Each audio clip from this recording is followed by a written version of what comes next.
It's -1 degrees, it's freezing. Welcome back to our countdown to Christmas. Today is the 14th of December and we've got a different video for you today. We're going to be comparing two new Army of Renown for the Necrons.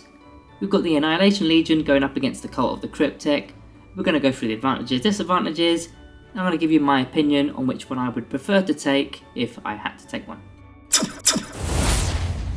So if you missed yesterday's video, guys, yesterday was the Necron Immortals going up against the Necron Warriors. So that'll be in the playlist down below or the top right of your screen now. And also, guys, don't forget to like the video, subscribe to the channel, and comment down below which of, not these units, but which of these Army of Renowns you prefer to be within a chance of winning this Combat Patrol box for the giveaway.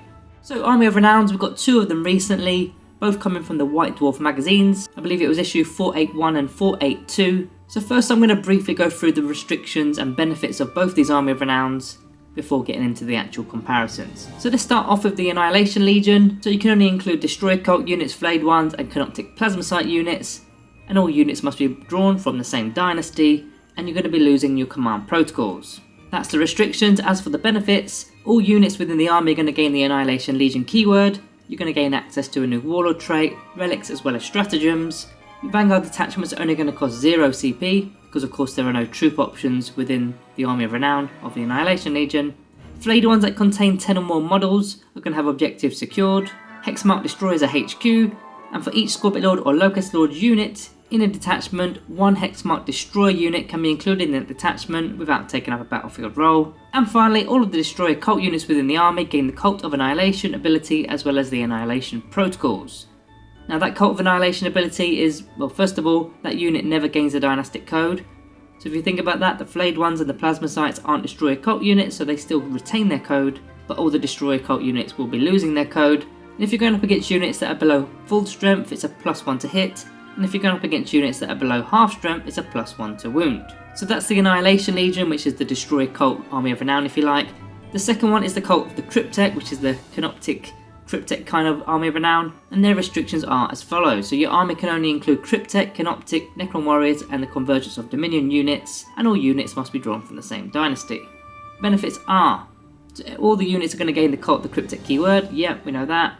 For the purposes of command protocols, all Cryptek units within the army have the Noble keyword, so it's purely for command protocols only, which, to be honest, it makes no difference because we don't require nobles anymore for our command protocol, so you can kind of ignore that. We've got access to new Cult of the Cryptek Warlord traits, Relics Arkana, as well as stratagems. And finally, all units are going to gain the Tomb Guardian's ability. And the Tomb Guardian's ability basically takes away your dynasty code, which is unfortunate, but it's a +1 to your attacks for all units within the Cult of the Cryptek, and you also get to re-roll reanimation protocol rolls of a 1. So let's ask some questions here. Out of the two Army of Renowns, which ones have got the best units?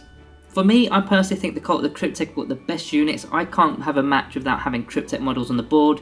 We need that survivability with the Technomancers and the Chronomancers. So for me, they've got the best units. What are the best rule set? Well, I'm going to give this one back to the Annihilation Legion, simply because reanimation protocol rolls, re-rolling ones in fact, re-rolling it on multi-wound models isn't really going to do that much. I mean, the extra attack is nice, but we could do that with the Novik Dynasty anyway, and when taking the stratagem Blood Rags. So I think the Annihilation Legion has got the best rule set, but the best units are with the Cult of the Cryptek. Then I want to ask, what has the best stratagems? Now I'm not going to go through all the stratagems, this isn't a video explaining what all these Army of Renowns are, so you should already know them. If you don't know about them already, we do have some videos in the playlist, but some stratagems that stand out, first of all, for the Annihilation Legion, would be the Hyperphase Impalement, which is for the Ophidian Destroyers. And when they make melee attacks, they literally ignore rules that ignore wounds. So for example, our Khatan Shards have got the Necrodermis ability, which can only take 3 wounds at a given phase. If our Ophidian Destroyers were going up against our Khatan Shards, that rule will be completely ignored. Other examples would be Feel No Pain saves, for example. So yeah, it's pretty useful. And the second one I wanted to mention is the Weaponized Bodies. I personally really like this one. Any Destroyer Cult unit can do this one. And all they've got to do is get within engagement range of an enemy unit, in the charge phase that is, and you roll a dice for the amount of wounds that your models actually have. So if you've got, say, 5 Scorpion Destroyers, each one of those has 3 wounds, so you'd be rolling 15 dice, and any 5+ rolls will inflict a mortal wound. Now it is capped at 6, but if you've got a maximum unit size, you're likely to get the 6 in fact. I like doing it in fact with the Locust Heavy Destroyers, they're not likely going to be charging. but you can actually use this, make a charge move and just throw out mortal wounds to clear off some enemy models. Now that's the Annihilation Legion. What about the Cult of the Cryptek? What stratagem stands out to me? It's got to be the Overkill Protocols, which is for the Cryptek Wraiths. So you add an AP to the Vicious Claws, but that's not the one I like to use, it's the one for the Whip Coils, which is where you make one additional hit roll with the Whip Coils. We've in fact done a video of this already, where you can get your Cryptek Wraiths, a full unit of them, fully synergized, so fully buffed up. They can be doing 126 attacks. So that one is really useful, I quite like that one. But all in all, both sets of stratagems are pretty good, so I'm going to call that one a tie. So next we're going to talk about the new relics and the new Cryptek Arkana. The Annihilation Legion got some new relics. Now there's only a couple of relics here, well 3 in fact, one for the Locust Lord, one for the Scorbit Lord and one for the Hexmark Destroyer. I'd say 2 out of 3 of them are pretty good, one is okay. The Locust Lord virtually gets Transhuman Physiology, or Quantum Shield is another way of saying it, and also the extra 3 inch to the Pilot and Consolidation moves, whereas the Scorbit Lord, his Hyperphase Harvest to upgrade so you don't have to get a -1 to hit penalty, and also the excess damage spills onto other models. I think both of them are pretty good. So that's the relics for the Annihilation Legion. There are some new Arcana for the Cult of the Cryptek, but to be honest with you, I think only one of them is actually usable, but all of them in fact are overpriced. The only one that's really usable is the Atomizer Stave for 15 points, which is for the Plasmancer. So the Plasmancers aren't that commonly used, but if you do take one in the Cult of the Cryptek, Harbinger of Destruction ability, you're going to be rolling 6d6 as opposed to 3d6. So that one I think is an easy point for the Annihilation Legion. Those relics are too strong. So in fact we must give some extra brownie points for the Cult of the Cryptek for having 6 Warlord traits as opposed to the 1 which the Annihilation Legion has. We also need to give them credit for being able to retain the command protocols, because with the Annihilation Legion, with the Annihilation protocols, they absolutely stink. You need to be within 6 inches of a character model, and the Hexmark Destroyers don't even count as being within 6 inches of a character. It's got to be the Scorbit Lord or the Locust Lord, whereas the standard normal command protocols, which the Cult of the Cryptek can take, it is just army wide, and in fact you've got one of your command protocols that you have all game round, on top of the one that's done every single turn. Now in fact, talking about those command protocols a little bit more, one of them could be useful, the Protocol of Undying Legions, which allows you to reroll a single reanimation protocols roll. Now bear in mind that you're already rerolling 1s with this Cult of the Cryptek, so you're rerolling 1s and then you're rerolling a single dice for a unit. And then in fact you can take that further with the Cryptek Reanimator, so it's a 4+ roll as opposed to a 5+ roll. Now all of a sudden you've got some everlasting Cryptek Wraiths. Right, let's get on to the advantages and disadvantages, starting off with the Annihilation Legion. Advantages are, slicing and dicing is fun of course, we do like going up the board and just slicing, dicing and chopping things up, don't we?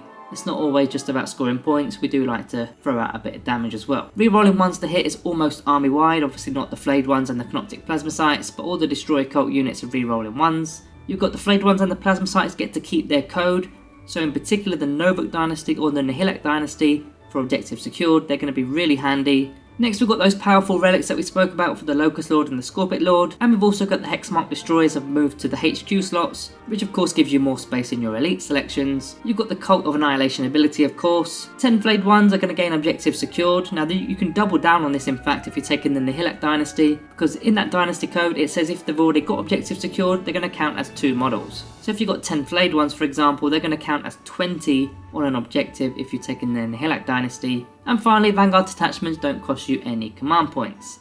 Now disadvantages are, so no protection as there are no Crypteks, that really sucks for me. When I played a few tester games with this Annihilation Legion, I was really struggling for survivability because yeah, lack of Cryptek models, you're not going to survive as much. They're very elite heavy, that's another thing that I felt in the game. Everything just felt really elite, even when I was deploying I didn't feel like deploying certain units because they were elite, but everything was elite, so I had to just start deploying some of my strongest units, even though it kind of felt a bit strange. They're losing their command protocols, although they do gain the Annihilation protocols, but they stink. They've got lack of Warlord trait options, they've only got the single Warlord trait option, which we didn't really mention in this video. It's where you get Exploding 6s in melee. And finally, the +1 to wound ability from the Cult of Annihilation ability just isn't really needed. If you've got a unit below half strength and you've got a unit of Scorbit Destroyers attacking them in melee, you don't need a +1 to wound, you're going to destroy them anyway.